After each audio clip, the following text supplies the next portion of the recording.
Hi everyone, Sean Walbin with Secure Cyber Defense, and this is your bi-weekly cyber news update. Well, as we normally start with the show, we're going to start with vulnerabilities, and as normal, the list is twice as big as what we started with earlier in the week. There's been a number of vulnerability disclosures out there, one being Samba, Pulse Secure. I typically just try and hit the more popular ones that I think the majority of our audience has. Today we're going to talk about the Android update. So there was a critical update that came out for Android. Interesting, Android is a lot different than Apple, yes, in all kinds of ways, I know. But when you talk about vulnerability and security updates, this gets held up at the carrier level. So just because we talk about an update, and specifically when we talk about a vulnerability update for Android, doesn't necessarily mean that it's going to show up on your phone today. Just keep an eye on your phone. Eventually, I think the carriers are trying to get the Android updates out within 30 days.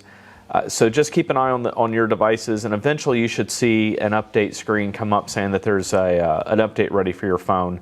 You can also go in manually and check for it, but the carriers on the Android, they held up some of the updates because of quality control, and most of the cell phone manufacturers have a version of the Android operating system specifically for their phone and for their carrier network. So just want to let you know that that's not something you can get quickly, and you're just going to have to be patient.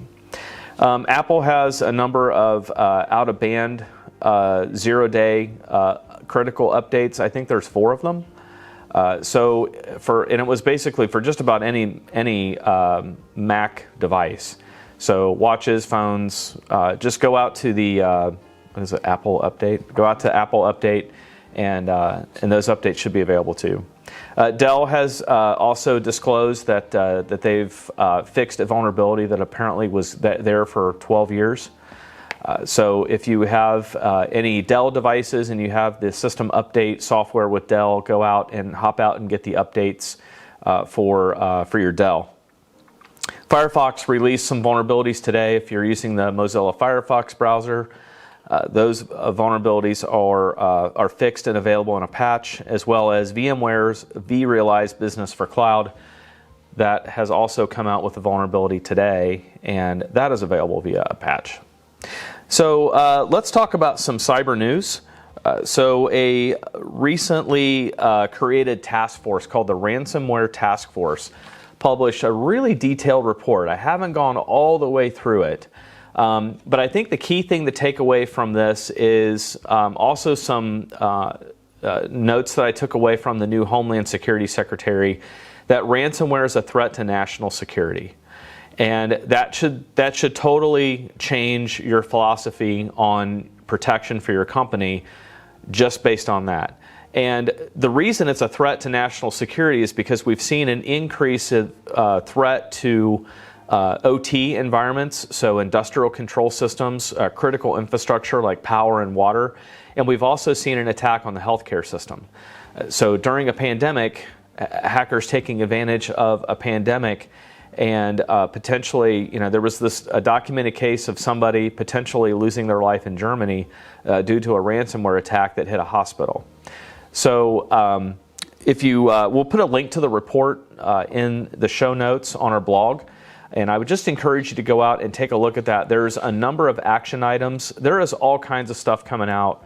I'm actually was going to talk to Michael about maybe just creating a ransomware page on our website that we can start shoving some of these resources to take, so that you can take a look at it. But there's a lot of resources available out there. Take a look at that report, and there's some actionable items in there that you can take advantage of to protect your company. Experian back in the news again, not like they need to be. They've obviously taken a pretty big hit just with the major breach that they had a year or two ago. But they've a threat researcher essentially came across a flaw in the Experian API that is queryable to give credit scores, and they found that it didn't require that it could be accessed all publicly with little to no information. So apparently it's been fixed. We've talked about it on the show before. If you are a developer of APIs, to develop them securely, and if you're an organization that has access to APIs or utilizes API interfaces, to make sure that you're taking inventory of those APIs and making sure that you know where they are and how they're accessed. One of the largest ransomware attacks that I've seen so far has hit the DC Metropolitan Police Department. They've requested a $50 million ransom, and in this case it's very interesting because they have also threatened to disclose informant information. So apparently the hackers got access to, appears from the screenshots as some type of file server containing case information and information about informants. So, this just, again, hits on that ransomware is an issue of national security at this point. So, when you've got attackers that are accessing law enforcement data and threatening to expose informants, which obviously could lead to potential loss of life or serious injury, especially law enforcement agencies out there need to pay attention to their records management systems and how they're being secured. If there are steps that you can take to encrypt this data and make sure that it's not available for this type of viewing, multi-factor authentication, all those types of things. So just an interesting case out of DC. We'll follow it and see what more comes of it. Despite the real threats of large-scale data breaches, California and other states fail to recognize a consumer's rights to protect their own personal data. The California Data Protection Act is something that we've seen developing over the last couple years, as well as New York. I think what you're going to see is, over time, we're going to see that there's going to be a national standard for cybersecurity, which is due, right? At this point, PCI, HIPAA, CMMC, DFARS. What we need is, some type of overrunning cybersecurity standard that we can roll out nationwide. So I believe that's going to come, and we'll put the link to this article in the show notes as well.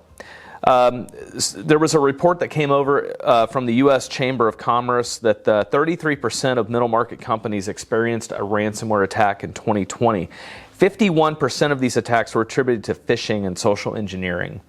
The report also goes on to say that basically smaller organizations are small to medium-sized, are large targets. And what I want to emphasize in this article is it doesn't have, I know we've said this before, but it doesn't matter what you make or what business you're in or what size you are. Whether you're one person or 100,000 or 500,000 employees, it doesn't matter. Everybody is at risk. Everybody, no matter what size, can be hit with a ransomware attack. The ransomware attacks are getting more complex. There's at least 2 or 3 more variants just this week alone. The ransomwares are getting higher, so it's time, right? We've got to take a stance, and there's things that you have to put in place in order to combat this threat. So take a look at the article. It was interesting to just see their perspective.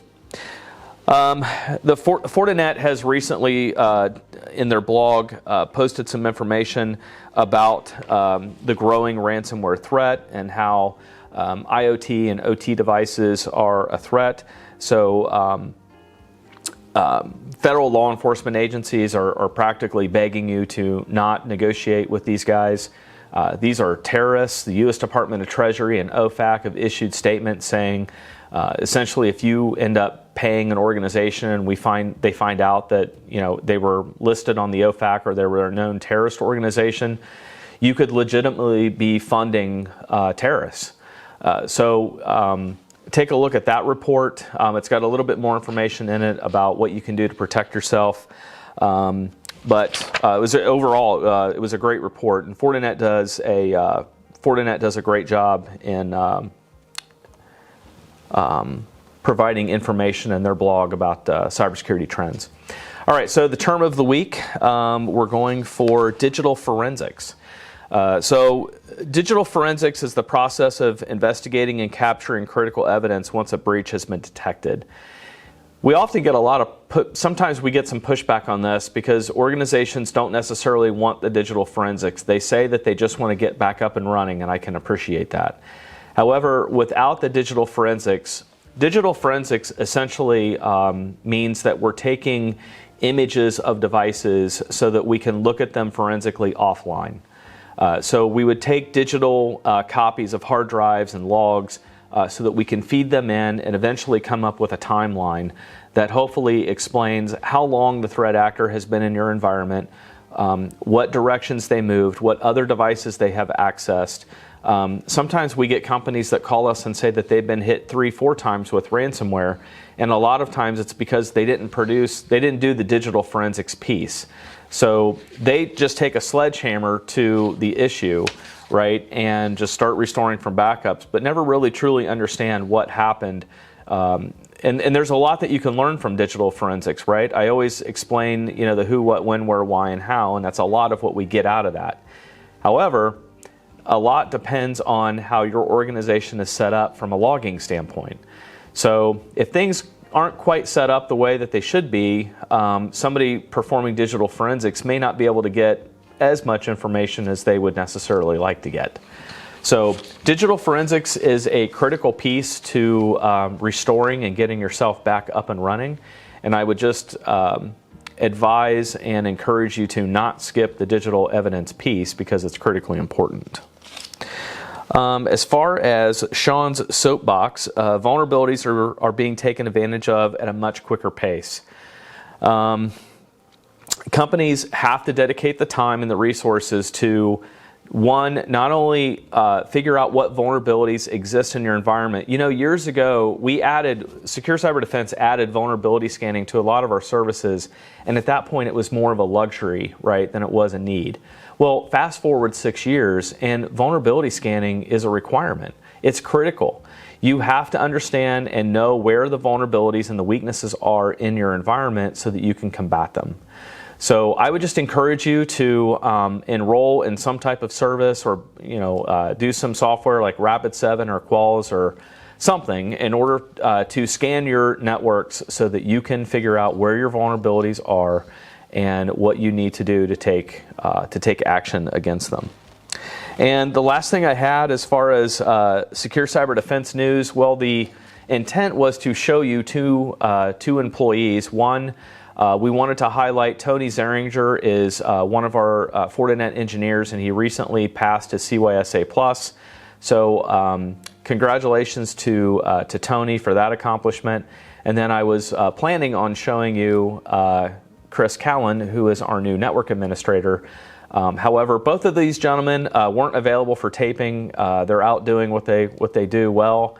And we'll have them on the show eventually, but I just wanted to update everyone from an SCD news standpoint of those two accomplishments. Well, that's all I have today, so I appreciate your time. Have a great weekend, and we'll see you next time.